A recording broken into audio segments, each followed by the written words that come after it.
നമസ്കാരം. ന്യൂസ് കേരള പ്രധാന വാർത്തകളുമായി CK Nasar Kanhangad. Gaza America ഏറ്റെടുത്താൽ പലസ്തീൻ ജനതയ്ക്ക് അവകാശമുണ്ടാവില്ലെന്ന് US പ്രസിഡന്റ് ഡൊണാൾഡ് ട്രംപ്. അതേസമയം പലസ്തീനിലെ ജനങ്ങൾക്ക് മികച്ച പാർപ്പിട സൗകര്യം അറബ് രാജ്യങ്ങളിൽ ഒരുക്കുമെന്നും ട്രംപ് പറഞ്ഞു.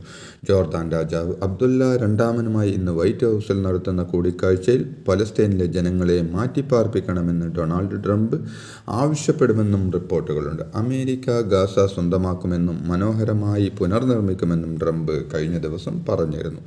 എന്നാൽ എന്ത് അധികാരത്തിലാണ് ഇത് ചെയ്യാൻ പോകുന്നതെന്ന് ട്രംപ് വ്യക്തമാക്കിയില്ല. കേരള ഗവർണർ രാജേന്ദ്ര വിശ്വനാഥ് അർലേക്കറുമായി ചർച്ച നടത്തി മന്ത്രിമാർ. നിയമമന്ത്രിയും ഉന്നത വിദ്യാഭ്യാസ വകുപ്പ് മന്ത്രിയുമാണ് ചർച്ച നടത്തിയത്. VC നിയമനത്തിലെ അനിശ്ചിതത്വം അടക്കം കൂടിക്കാഴ്ചയിൽ ചർച്ചയായി.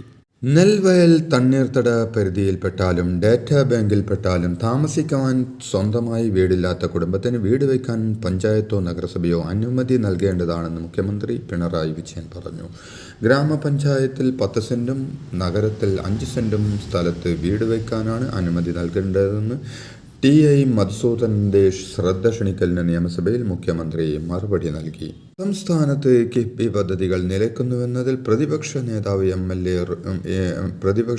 MLA റോജി ജോൺ നിയമസഭയിൽ അടിയന്തര പ്രമേയത്തിന് അവതരണാനുമതി തേടി. കിഫ്ബി ജനങ്ങളുടെ ബാധ്യത ആകുന്നുവെന്ന് അടിയന്തര പ്രമേയ നോട്ടീസ് നൽകിയ റോജി ജോൺ ആരോപിച്ചു. ഇനി ട്രോളുകളും സംസ്ഥാനത്ത് വരുമെന്നാണ് വിവരമെന്നും തോമസ് ഐസക് നിയമസഭയിൽ പറഞ്ഞിരുന്നത്.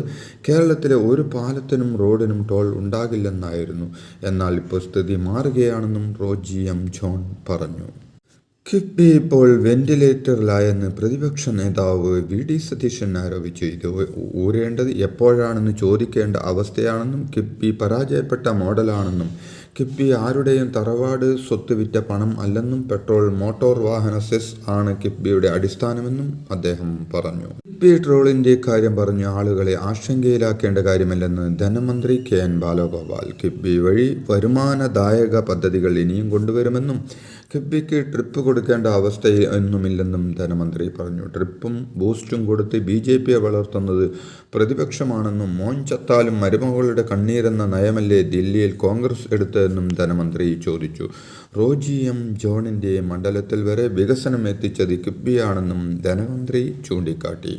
പാതിവില തട്ടിപ്പ് കേസിലെ പ്രതിയായ അനന്തകൃഷ്ണനിൽ നിന്ന് ₹1 പോലും വാങ്ങിയിട്ടില്ലെന്നും തനിക്കെതിരായ ആരോപണങ്ങൾ അടിസ്ഥാനരഹിതമാണെന്നും കോൺഗ്രസ് നേതാവ് മാത്യു കുഴൽനാടൻ പറഞ്ഞു. അനന്തകൃഷ്ണനിൽ നിന്ന് പണം വാങ്ങിയെന്ന് തെളിയിക്കാൻ റിപ്പോർട്ടർ ചാനലിനെ വെല്ലുവിളിക്കുകയാണെന്നും ഒരൊറ്റ പൈസ പോലും വാങ്ങി